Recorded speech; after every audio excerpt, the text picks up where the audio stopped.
Hello guys, good morning mga idol. Tawakas nakarating na tayo dito sa Memorial Park ng Venteriales.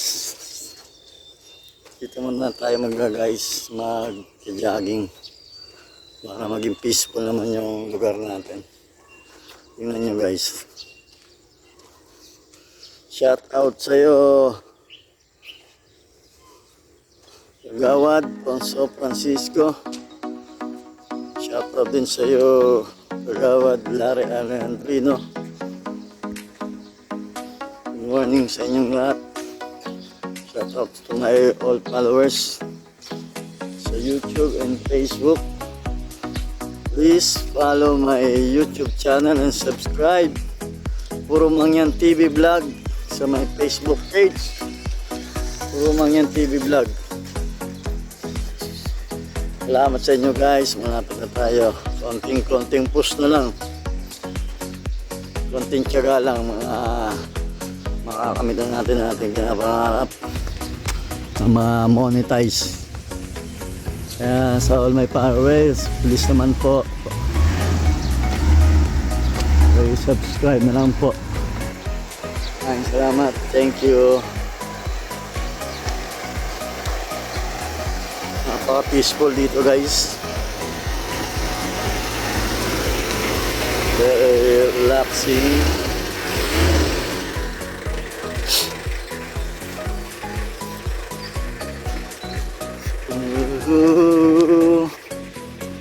Yeah. Ganda ng puno guys. Anong puno ko yan guys? Okay, comment naman. Namin dito nagsusumba guys. Kasi nga tahimik. Kumaliwalas ang daanan.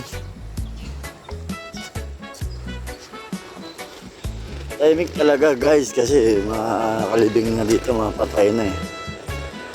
Tahimik na tahimik. Yan yung memorial. Diyan binuburol yung mga namayapa na natin, mga mahal sa buhay. Hi, shout out. Good morning. Good morning. Tatay, oh. Marami tayo dito maging kaibigan, guys. Kailangan na maging bukas ang puso at isipan natin sa mga taong hindi natin kakilala. Ano man ang kalagayan nila sa buhay, tayuan. Dapat maging kaibigan ng bawat isa sa ating mga tao. Yun naman ang gustong mangyari ni Lord sa atin. Yan, linika lahat ni Lord yan. Punong gaganda, mga bulaklak. Lahat ng meron dito sa mundong ibabaw na ito ay binigay sa atin ng Panginoon. Dapat nating pagyamanin at alagaan. Tulad ng ibon na yan, oh. Yan. Tulad nila, lahat ay pinagpal. Kaya hindi sa mga taong nawawala ng pag-asa sa buhay, mga taong nawawala ng tiwala sa Panginoon, huwag natin gagawin yan kasi ay pinagpala sa lahat ng bagay. Sabi nga sa nabasa ko sa Bible, do not worry everything, but pray instead, pray everything. Philippians 4 verse 6. Yan po ang nakalagay doon. Kaya kung ano man yung mga pinagdadaanan natin, eh, hindi naman sapat para sabihin natin walang Diyos. Bakit tayo pinabayaan? Tulad ng ano na yan, si Eva at si Adan.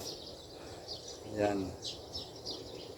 Hanggang nag-evolve ang mga tao.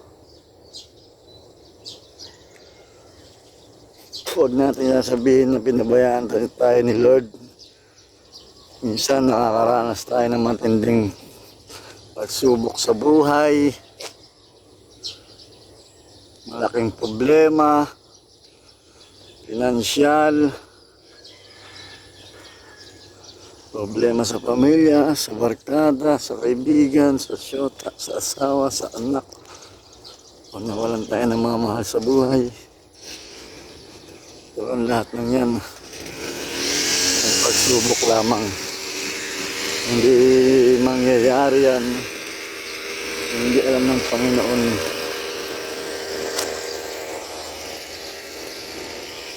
Na kaya natin lutasin o lagpasan ang mga pagsubok na yan.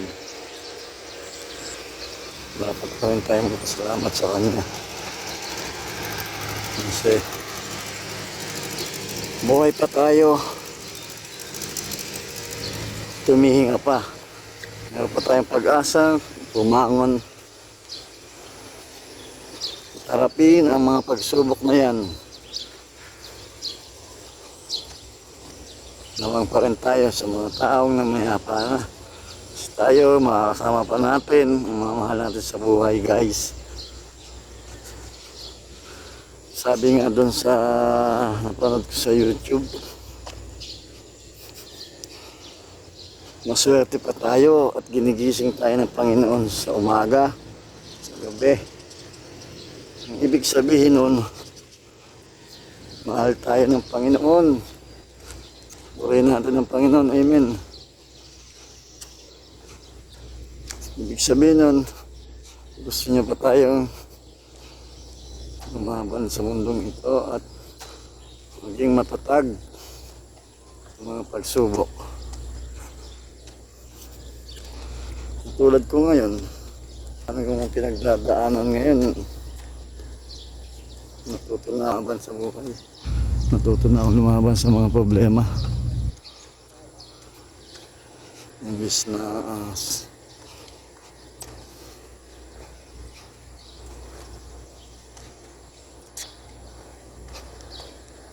Imbis na sumuko na lang sa mga problema, kailangan nating harapin ang mga pagsubok na yan, mga balakad na yan sa ating buhay. Idalangin lang lahat natin kay Lord. Idalangin natin ang lahat ng hinanaig natin sakit na dumarating sa ating buhay.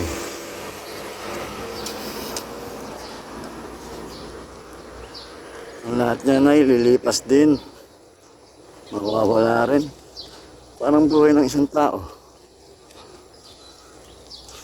unti-unting tumatanda mula sa pagkabata hanggang sa pagtanda.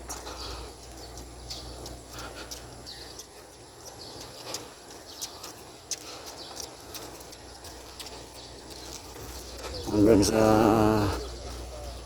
kunin na tayo ng may kapal, iiwanan natin ang mundong ito.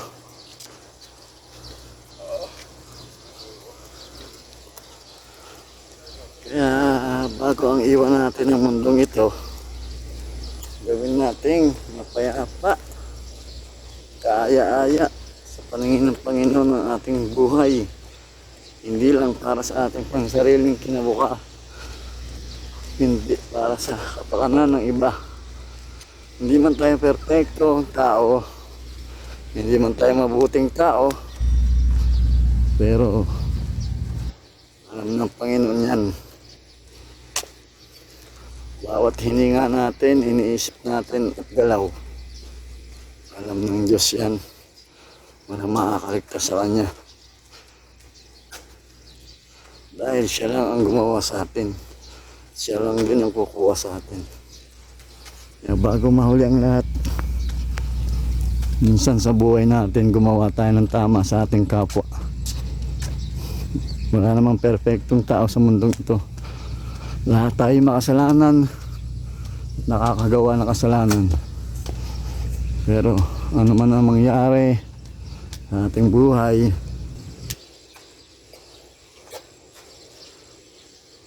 lumingon ka lang kay Lord, pasalamat, buhay pa tayo. Gandang araw everyone. Naway may mapulot kayong aral sa aking video na ito. Naway gisingin kayo ng Panginoon. Hindi pa huli ang lahat, guys. Sana mawag kita, Lord. Manalangin. Salamat. Ang buhay pa tayo hanggang ngayon. Hanggang dito na lang ang aking vlog for today. Papapawis pa ako, guys. Maraming salamat. God bless everyone. Happy Wednesday. Thank you. Thank you, Lord. Amen.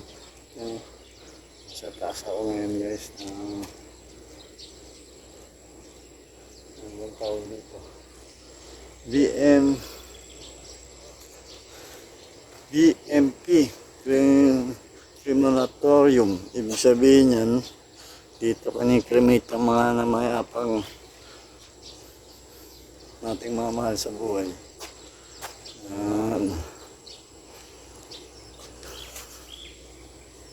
Thank you everyone. God bless.